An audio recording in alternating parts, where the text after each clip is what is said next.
So kaibigan, welcome to my YouTube channel. Ako pala si Alberto Buncales, isang vegetable farmer. So ngayong araw na ito kaibigan, nandito na naman tayo sa aking taniman ng bagyo beans upang mag-harvest. So ito ay pang-pitong bisis ko na pala tong harvest simula nung nag-umpisa ako. So bago ang lahat kaibigan, pahingi muna ako ng isang subscribe. Kung medyo mahirap-hirap yung subscribe, pahingi na lang ako ng isang like, comment at share. So let's go! It's my life. Money, money, money, money, money. Yeah. So kaibigan, ang ganda talaga tingnan ng aking mga tanim na bagyo beans kaibigan. No? Simula ibabaw, marami pa rin bunga.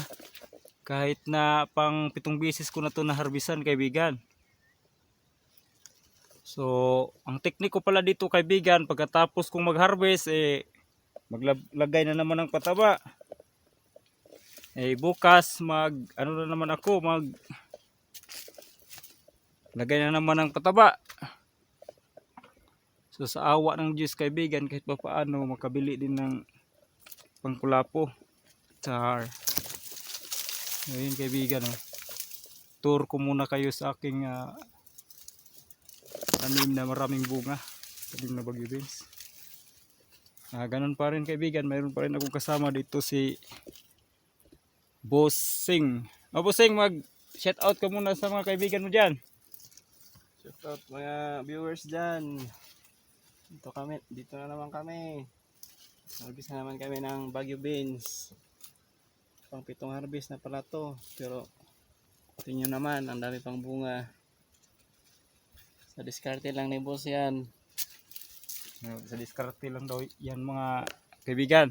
So kaibigan, dito talagang napakarami kaibigan. So nung nakaraan pala kaibigan na yung hinarvest naming dalawa ni Boss Michael umabot ng 90 kilos. Pero lagpas pa yun ng 90 kilos kasi kinabukasan hindi namin na dala lahat. Mayroon pang mga 20 siguro, nasa mga 110 kilos yun lahat na. So kaibigan, ito pala ang aking tanim na bagyo beans kaibigan. Nung nag-harvest ako ng pang-anim ay kinaumagahan noon ay naglagay ako ng pataba. So hindi ko lang na vlog kasi kumuha pa kami ng tubig malayo-layo. Masyadong na sa oras, baka hindi matapos kaya hindi ko na lang na vlog. So ngayon, sa awa ng Diyos, yung tanim ko na bagyo beans ganun pa rin, parang marami pa rin bunga, parang walang nangyari, ganun pa rin. So kaibigan, dahil yung araw ay medyo mainit-init pa, siyempre maghanap tayo ng pwesto na kahit papaano, kahit mainit, hindi tayo mainitan ng sa araw, kasi dito may natabunan ng dahon, masyadong to dito banda, parang may walang init, kaya dito ako sumilong. So dito tayo mag-umpisa mag-harvest kaibigan. So alam niyo ba kaibigan na yung aking tanim na bagyo beans kaibigan, pang 7 harvest ko na pala to. Nung nakaraan dito banda, marami din kaming nakuha.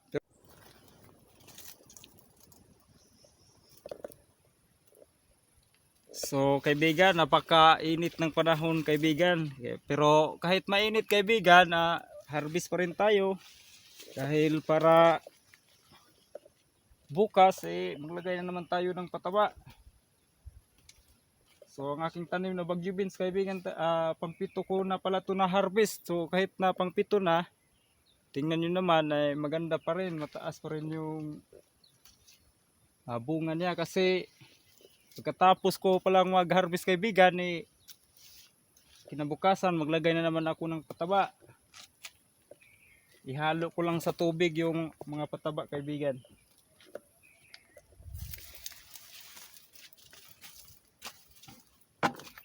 So dito kaibigan, maraming bunga to kaibigan.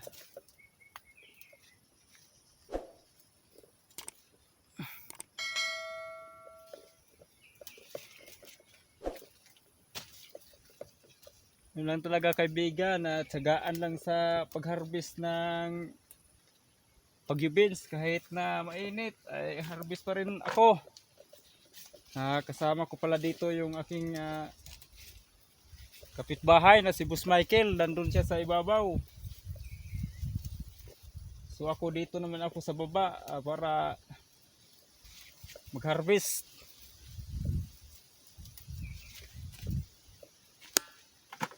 So uulitin ko sa lahat ng nagsa-subscribe sa akin, ay maraming salamat kaibigan.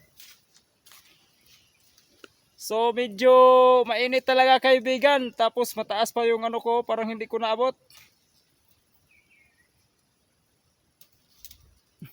So kaibigan, napakainit talaga ng panahon kaibigan. Pero tiis-tiis lang muna yung kaibigan nyo dahil para makabili tayo ng kailangan sa ating pamilya kaibigan. Makabili ng bigas, ulam, saka kulapo na din pag may time. So ngayong araw na to kaibigan, kahit talagang mainit, kayod kalabaw pa rin. Para may maibenta lang sa sa boss ko. So shout out pala sa aking boss. Boss Ito Naldosa. Sana ay pag nakita mo tong video na to kahit papaano mabigyan mo ako ng kahit isang isang bote lang ng alak. So kaibigan, sa wakas hindi na masyadong mainit kaibigan. Dito na naman tayo sa maraming bunga kaibigan, oh. Kita nyo na ang taas talaga. Napaka ganda na Baguio beans kaibigan. Habog mikil. Masyadong mataas na kaibigan, parang nahihirapan ako. Dami niya, no? Oh, dito pa sa taas, oh. Dami pang mga bulaklak. Sa taas, ang dami. So kaibigan, yung makikita na siya na yung kaibigan, kasi hindi ko naabot. Sa ibabaw meron ng maraming bulaklak. So dito na naman tayo sa aking pisto kaibigan. Ito, kunin natin to kasi maraming mga bunga. Alam niyo ba kaibigan na pag ang beans kaibigan, pag inalagaan mo ng mabuti, babawi talaga siya. Pag ito, napaka ganda kaibigan. Marami. Halos hindi ko na mabot kaibigan. Napakataas.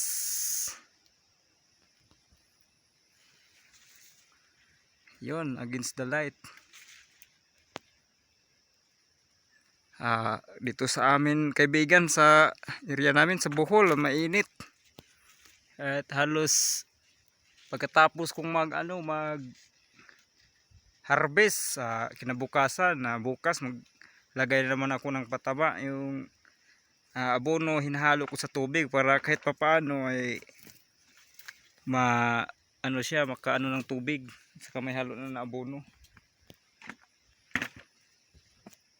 Sa wakas kaibigan, wala lang masyadong mainit. So maganda na ang ating panahon ngayon kaibigan. Di katulad kanina na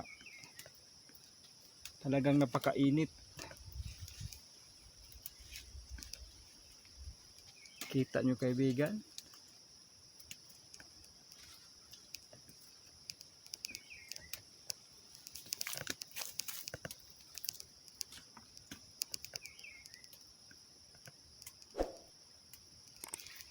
Karaming bunga kaibigan, oh.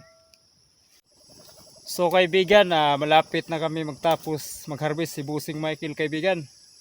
So kung bago pa lang kayo sa aking channel kaibigan, hingi muna ako ng isang subscribe. Pero kung medyo mahirap-hirap yung subscribe, kahit like at saka comment at isang share, masaya na ako dun kaibigan. So yan pala si Boss Michael, oh. Tinanggal na yung sarok niya kasi wala nang init. Di katulad kanina. Ano dyan boss? Marami pa dyan. Marami pa. So, tiis-tiis lang tayo sa ating trabaho boss. Kailangan talagang magsipag natin kasi ito yung ano natin eh. Kumbaga profesyon. So ito pala yung view ng aking tanim kaibigan. Yan oh.